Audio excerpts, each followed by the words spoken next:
그래, 우리는 이렇게 뭔가 주객이 전도된 것 같은 본질을 잃어버린 채 왜 거기에 앉아 있는지 모르는 그런 이발사의 모습처럼 오늘날 교회의 모습도 교회의 본질, 교회가 존재해야 되는 가장 중요한 목적을 잃어버린 채 그런 교회의 존재 목적이 아닌 다른 것에 집중하는 그런 경우가 현대교회에 너무나 많이 있습니다.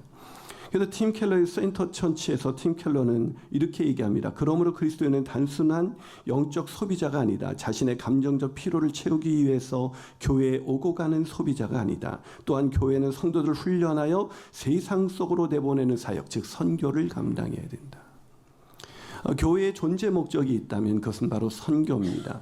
교회가 우리가 예수를 믿고 구원받았을 때 하나님께서 우리를 바로 천국에 데려가시지 않는 유일한 이유가 있다면 이 땅에서 우리가 선교를 감당하게 하기 위해서 우리가 이 땅에 남아있는 것입니다. 그것이 교회의 존재 목적이고 성도가 살아가는 존재의 목적이라고 할 수가 있습니다. 그러나 마치 그 이발사가 오해하고 있는 것처럼 오늘날 우리는 교회의 존재 목적인 이 선교의 사명을 잃어버린 채 다른 부수적인 일들 가운데 유독 열심을 내고 있는지도 모르겠습니다. 제가 오늘도 들었던 뉴스를 보니까 20, 30대 젊은 선교사님들이 아주 현격하게 줄어가고 있는데 그 이유 중에 하나를 선교학자들은 이렇게 보고 있습니다. 오늘날 교회가 너무 개인적인 신앙의 위안과 이런 소망, 이 개인의 구원에 대해서 너무 집중한 나머지 이 공동체적인 사명, 그래서 교회 반드시 성도가 감당해야 될 그 사명을 너무 강조하지 않았기 때문이다라고 우리에게 말하고 있는 거예요. 그렇게 우리 인생 가운데 가장 소중한 인생, 우리 교회가 이 땅에 존재하면서 반드시 해야 될 가장 중요한 것이 있다면 그것은 선교입니다. 오늘 본문은 그런 선교 공동체로 존재하고 있는 한 중요한 교회를 소개하고 있습니다. 사도행전을 통틀어서 저는 가장 중요한 교회가 어떤 교회냐라고 묻는다면 주저없이 바로 이 안디옥 교회다라고 말할 수 있습니다. 이 안디옥 교회는 예루살렘 교회가 모교회였음에도 불구하고 이 예루살렘 교회는 그들의 복음을 유대인들에게만 국한시키고 있었습니다. 근데 이 안디옥 교회를 통해서 비로소 이 유대인에게만 머물렀었던 이 복음이 이방인들을 향해서 나갈 수 있는 그 시작점이 되었던 교회가 바로 안디옥 교회입니다. 그래서 이 안디옥 교회가 없었다면 어쩌면 복음은 우리에게까지 흘러오지 않을 수도 있었다는 얘기입니다. 그러기에 오늘도 우리가 이 땅에 존재하는 우리 더 라이프 지구촌 교회가 이 안디옥 교회처럼 선교 사명을 감당하는 그런 선교적 공동체가 무엇보다도 되어야 하는 것입니다. 그러기 위해서는 저와 여러분이 이 선교적 세상을 품은 선교적 그리스도인, 세상을 품은 그리스도인으로 살아가야 할 줄로 믿습니다. 자, 그렇다면 이런 선교적 공동체인 안디옥 교회는 어떻게 그렇게 선교적 공동체가 될 수가 있었을까요? 첫 번째로 복음으로 먼저 하나 되었기 때문입니다. 복음으로 먼저 하나 되었기 때문에. 여러분, 선교적 교회가 되기 위해서 가장 중요한 것은 선교에 대한 열정이 아닙니다. 선교적 공동체가 되기 위해서 더 우리가 생각할 때 중요한 것은 선교의 열정 같지만 아니, 선교의 열정보다 더 중요한 것은 우리가 복음 안에서 하나 되어야 하는 것입니다. 복음 안에서 하나 되지 않는다면 우리의 선교는 힘을 잃어버릴 수밖에 없습니다. 여러분, 예수님께서 제자들을 그러므로 너희는 가서 모든 족속으로 제자를 삼아 아버지와 아들과 침례를 주고 내가 너희에게 분부한 모든 것을 가르쳐 지키게 하라, 이런 선교적 사명을 주시기 전에 예수님께서 이 땅에서 십자가에 달리시기 전에 제자들을 위해서 하신 마지막 기도가 무엇인지 아십니까? 그 기도가 요한복음 17장 21절에 나와 있습니다. 아버지여, 아버지께서 내 안에, 내가 아버지 안에 있는 것 같이 그들도 다 하나가 되어 우리 안에 있게 하사 세상으로 아버지께서 나를 보내신 것을 믿게 하옵소서. 즉, 선교가 되려면 그들이 다 하나 될 때 바로 예수 그리스도를 전할 수 있다는 말입니다. 여러분, 복음이 무엇입니까? 복음은 우리를 도저히 용납할 수 없는 우리를 용납하신 하나님의 사랑입니다. 그러게 복음의 공동체는 도저히 용납할 수 없는 서로가 용납되었을 때 그 복음을 들고 가는 것이 선교이기 때문에 우리가 복음 안에서 하나 되지 못한다면 우리가 들고 가는 그 선교, 그 예수 그리스도, 그 복음 안에서 있는 그 사랑을 그들은 의심할 수밖에 없는 것입니다. 그러게 우리가 선교를 감당하기 위해서 가장 중요한 것은 우리가 먼저 하나 되는 것입니다. 그런데 제가 이렇게 선교 과제를 하다 보면 교회마다 굉장히 어려운 부분이 많이 있는데 그 교회마다 제일 힘든 게 뭐냐면 제일 하나 되기가 되게 어려워요. 뭔가 일은 열심히 하는데 열정은 있는데 하나 되지 못해요. 실제로 선교사님들도 가보면 제일 힘들어하는 게 뭐냐면 그 현지인이 힘들게 하는 게 아니라 다른 선교사님 때문에 힘들대요. 선교사님들 간에 갈등이 적지 않게 있습니다. 그래서 선교사님들 간에 어떤 그런 갈등을 보면서 현지 사람들은 그들이 복음을 전하러 온 그 복음이 도대체 무엇인가라고 의심하기 시작합니다. 다시 말해서 선교의 열정보다 더 중요한 것은 바로 복음으로 먼저 하나 되는 것입니다. 근데 교회 안에서도 이렇게 막 물건을 팔다 보면 누가 더 많이 완판하는가 그래서 완판에 관심이 있어요. 하나님은 완판에 하나도 관심이 없어요. 우리가 얼마나 하나 되어서 즐겁게 믿음으로 복음 안에서 하나 되어서 우리가 이 일을 감당하는가. 그럼 누가 완판됐으면 완판됐다고 와 신나는 그런 수준의 교회가 아니라 완판되지 않은 어떤 마을이 있나 찾아가서 대신 팔아주고 또 자기가 사주는 그것이 복음이죠. 우리 안에 그것도 되지 않는데 우리가 복음을 들고 나간다 그래서 그 복음이 어떤 영향력을 줄 수가 있겠습니까? 근데 오늘 본문에 보면 놀랍게도 이 안디옥 교회는 복음 안에서 먼저 하나된 공동체였습니다. 본문 13장 1절을 보니까 안디옥 교회에 선지자들과 교사들이 있으니 곧 바나바와 니게르라는 시므온과 구레네 사람 루기오와 분봉왕 헤롯의 젖동생 마나엔과 및 사울이다. 놀랍지 않습니까? 여러분 이 명단을 보면 놀라셔야 됩니다. 여러분 바나바가 어떤 사람이었어요? 정통파 유대인입니다. 상당히 존경받는 그런 유대인 중에 유대인입니다. 그런데 이 바나바와 함께 이름을 기록하고 있는 시므온은 어떤 사람입니까? 성경엔 그에 대한 어떤 정보도 주지 않을 만큼 별로 중요하지 않은 것처럼 보이는 사람입니다. 그런데 이분이 니게르라고 설명되어 있는 거 보면 니게르, 흑인이었다는 거죠. 그 당시 안타깝게도 흑인은 대부분 노예였습니다. 인종차별이 심했던 그 상황 속에서 그런 정통파 유대인인 바나바가 니게르라는 흑인, 그런 노예 신분인 그 사람과 함께 하나 되어서 공동체를 이끌어 가고 있었던 것입니다. 더 놀라운 것은 또 구레네 사람 루기오입니다. 루기오는 구레네 사람입니다. 아프리카에서 온 무명의 이방인입니다. 더 놀라운 것은 지도자 중에 헤롯, 정확히 말하면 헤롯 안티파스의 젖동생 마나안입니다. 여러분 헤롯 안티파스가 어떤 사람이에요? 바로 침례 요한을 죽인 사람입니다. 그런 사람이 어쩌면 원수와 같은 그리스도인들에겐 도저히 용납할 수 없는 그런 헤롯 안티파스의 젖동생이라면 어려서부터 헤롯 안티파스와 어울려 함께 자랐던 사람이 아닙니까? 그런 사람이 함께 공동체로 하나 되어 가고 있습니다. 내가 다른 사람 몰라도 저 사람하고는 함께하고 싶지 않습니다라는 그런 사람이에요. 근데 더 놀라운 것은 사울이에요. 사울. 스데반을 죽인 사람. 앞장서서 죽인 사람. 여러분 무슨 말입니까? 도저히 용납할 수 없었던 사람들이 하나 되었다는 것은 그게 어떻게 가능했을까요? 도저히 용납할 수 없었던 우리를 용납하신 하나님의 사랑, 그 사랑에 근거한 복음이 그들에게 들려졌을 때 그들은 복음으로 하나 될 수 있었던 것입니다. 그리고 하나 된 그 공동체는 이미 그 주변에 많은 사람들에게, 이 안디옥 교회 주변에 있는 수많은 사람들에게 이런 질문을 갖게 만들었을 거예요. 저들은 어떻게 도저히 하나 될 수 없었던 사람이 하나 될 수가 있는 거지? 그게 복음의 선교의 시작입니다. 이 하나됨이 있었던 것입니다. 그러게 사랑하는 여러분, 오늘 선교 이 바자회를 통해서 우리가 얼마나 수익을 내는가, 얼마나 많은 이익을 내는가, 이것은 중요하지 않습니다. 우리에게 중요한 것은 하나 되어서, 복음으로 하나 되어서 즐겁게 사는 자나 파는 자나, 또 심지어 사는 자 파는 자도 사고 팔고 계속해서 어쩌면 세상이 이해할 수 없는 그런 바자회가 오늘 열리는 겁니다.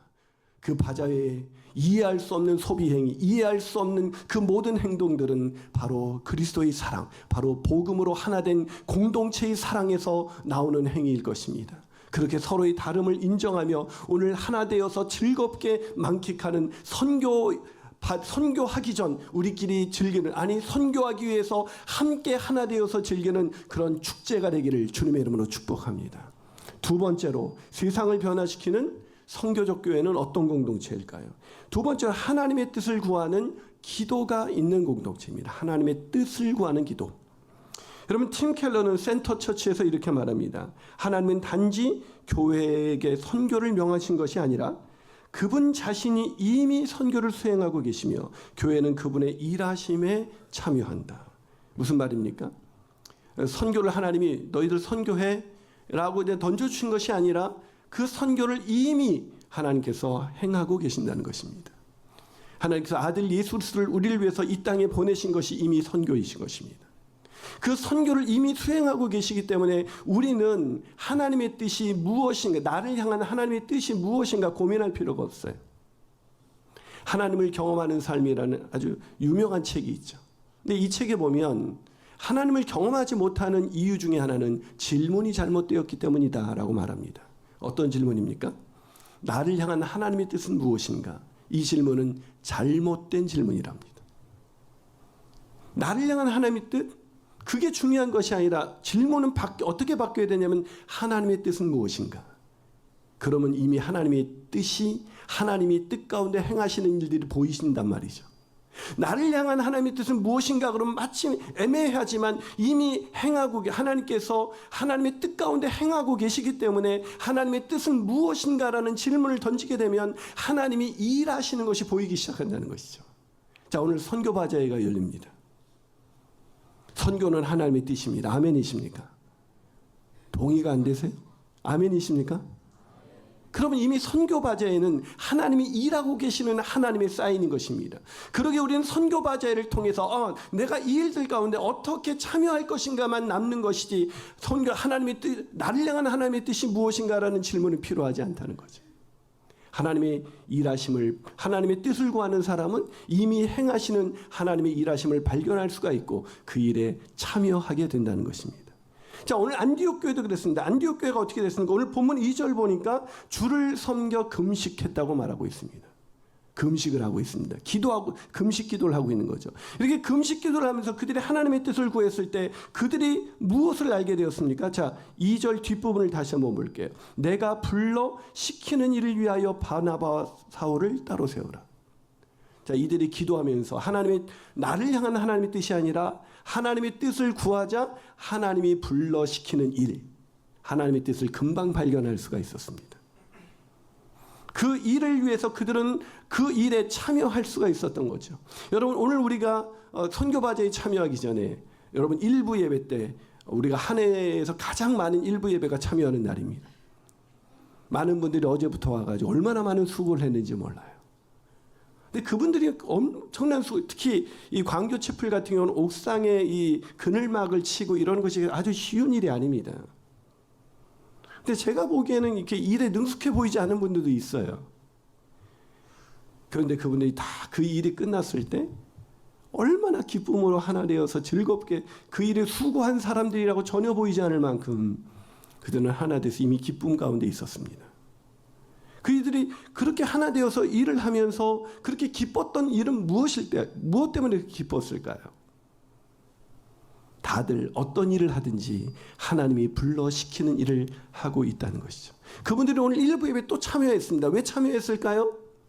먼저 예배를 통해서 말씀과 기도를 통해서 다시 한번 이것이 누가 시킨 일, 우리 목자님이 하라는 일, 교회는 이렇게 이런 일을 자꾸 벌려 이렇게 인지한 것이 아니라 이 선교 바자회가 하나님이 불러 시킨 일이라는 그 확신을 우리는 기도 중에 그 말씀을 듣는 중에 더 확신 있게 갖게 되는 것입니다. 그러다 보니까 이 작은 일이 어쩌면 크고 작은 일이 김밥 하나 말고 떡볶이를 하고 뭔가 물건 하나를 만들고 사고 파는 그 모든 일들이 하나님이 불러시키는 너무나 소중한 일이 되었던 거죠. 그 일을 지금 위에서 때앞에 치고 있는 우리가 예배드리고 있는 이 순간에도 그들은 위에서 함께 이 일들을 기쁘게 감당하고 있습니다. 왜요? 하나님의 뜻을 이루는 것보다 더 행복한 일은 없거든요. 사랑하는 여러분, 선교를 준비하면서 오늘 우리가 마음 가운데 하나님께 기도하길 원합니다. 하나님, 내가 불러시키는 일들 가운데 참여하는 기쁨을 누리게 하여 주시옵소서. 아멘이십니까? 자, 마지막으로 세상을 변화시키는 선교적 공동체는 어떻게 만들어갈 수 있을까요? 그것은 희생을 기쁘게 감당하는 헌신이 있어야 합니다. 희생을 기쁘게 감당하는 헌신. 여러분, 한 교회에서 제가 썼던 예화인데 유머인데 웃을지 모르겠습니다. 한 교회 이렇게 흑인 그 공동체인 흑인 분들로만 이루어진 공동체는 예배가 아주 역동적입니다. 그래서 그 설교자가 한마디 하면 회중들이 12마디는 더 해요. 그러니까 주님을 사랑합시다 그러면 회중들이 사랑합시다 사랑합시다 사랑합시다 막 이래요. 아주 역동적인 예배죠. 이분이 목사님이 이렇게 했습니다. 우리가 하나님의 나라를 위해서 걸읍시다. 그러니까 사람들이 걸읍시다 걸읍시다 그랬어요. 목사님이 흥분이 돼서 여러분 우리가 하나님 나라를 위해서 달려갑시다. 그러니까 달려갑시다 달려갑시다 그러는 거예요. 목사님이 더 신이 나가지고 우리가 하나님의 나라를 위해서 날아오릅시다. 그러니까 이 회중들이 날아오릅시다 날아오릅시다 막 이러는 거예요. 목사님이 너무 신이 나서 그런데 여러분 이 날아오르기 위해서는 돈이 필요합니다. 재정이 필요합니다. 갑자기 분위기가 쏴해졌어요. 조용한 그 침묵을 깨고 한 사람이 손을 들더니 그냥 걸읍시다 그냥 걸읍시다 일단. 네, 웃어주셔서 감사합니다. 써먹었던 유머인데 여러분 우리가 그래 하나님의 나라를 위해서 선교해야 됩니다. 다 동의합니다. 그 일이 하나님의 뜻입니다. 다 동의합니다. 그런데 당신이 해야 됩니다. 글쎄요. 여러분 이게 선교를 감당하기 위해서는 반드시 희생이 필요합니다. 그런데 이 희생을 기쁨으로 감당하는 사람이 필요합니다. 희생을 억지로 하는 사람은 그걸 하고 나서도 원망이 생깁니다. 희생을 누가 기쁨으로 감당할 수 있을까요? 이게 하나님의 뜻이야. 하나님이 나에게 불러시킨 너무나 소중한 일이야라는 확신을 가진 사람만이 기쁨으로 희생할 수가 있어요. 근데 내가 이 말씀을 준비하다가 제가 바자회에 참여하는 저희 태도를 돌아보게 됐습니다. 제가 이제 선교 바자회에 이렇게 물품을 기증받습니다. 이렇게 기증을 내가 이제 뭘 내놓을까 저도 생각을 하게 되지 않습니까? 근데 내가 뭘 내놓을까 이렇게 생각할 때 제가 우리 집에서 내가 가장 아끼는 가장 소중한 것을 내놔야지 이렇게 생각하는 게 아니라 어디 내가 집에 안 쓰는 물건 없나? 그것을 먼저 내 머릿속에 나에게 가장 소중한 것을 내놔야겠다는 생각보다는 나 어디 안 쓰는 거 없나? 그 질문을 먼저 갖더라고요. 그 시각으로 제가 우리 집에 있는 물건을 보는 거예요. 하나님께서는 우리에게 선교하시기 위해서 가장 귀한 독생자 예수 그리스도를 우리를 위해서 내어주셨는데 그 복음을 듣고 믿음을 가졌다고 하는 목사가 이 선교를 위해서 하나님의 마음이 있는 내가 존재해야 되는 이유가 되는 이 가장 중요한 선교를 감당하기 위해서 제가 내놓을 수 있는 것은 나에게 별로 필요하지 않는 것, 내가 안 쓰지만 그래도 다른 사람이 쓸만한 것이 뭐가 있나라는 이 수준을 벗어나지 못한 채 제가 질문을 하고 있는 거예요. 기가 막혔습니다. 내가 이런 식으로 선교에 참여하고 있었구나. 그 생각을 하다 보니까 제가 이 선교 바자를 준비하면서 제 마음속에 먼저 회개하는 마음이 들었습니다. 하나님이 저를 회개를 시키시더라고요. 제 마음속에 그래 뭔가 내 물건을 내놓지만 내 마음속에 가장 귀한 것을 드리고 싶은 하나님, 제가 이것을 드리고 싶습니다. 그런 마음이 없는 거죠. 여러분, 하나님께서 가장 귀한 아들을 우리를 위해서 내어주시 않으셨다면 이 땅의 선교는 시작도 되지 않았을 겁니다. 이 땅의 모든 선교는 자신에게 귀한 것을 내어주는 것이 선교인 것이지 우리가 몇 푼을 털어서 우리의 것을 뭔가 동정하듯이 주는 것은 선교가 아니라 그건 동정인 것입니다.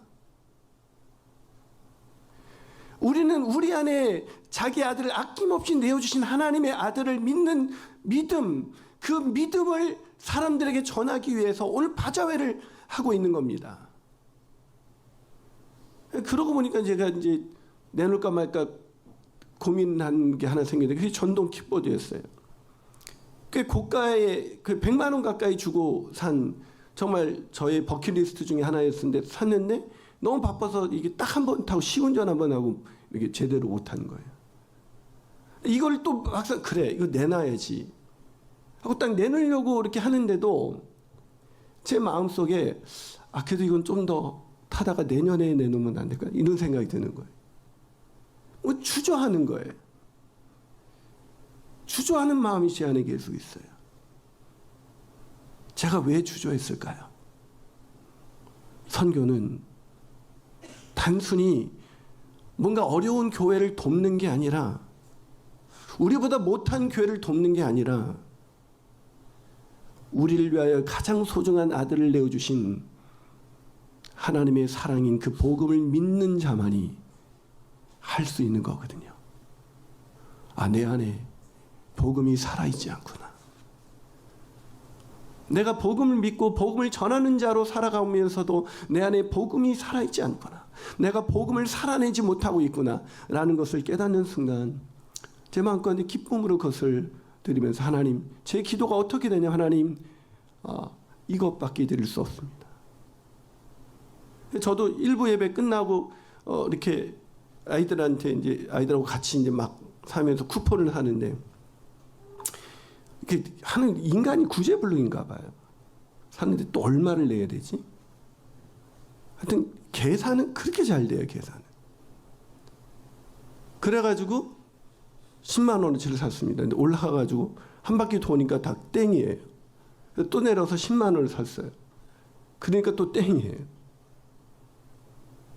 근데 제 마음속에 이상하게 그거에 참여하면 참여할수록 내 마음 가운데, 오늘 이렇게 내려오고 이 예배를 막 드리기 위해서 내려오는데 제 마음 가운데 이런 음성이 들리는 거야. 이나나, 즐겁지 않냐?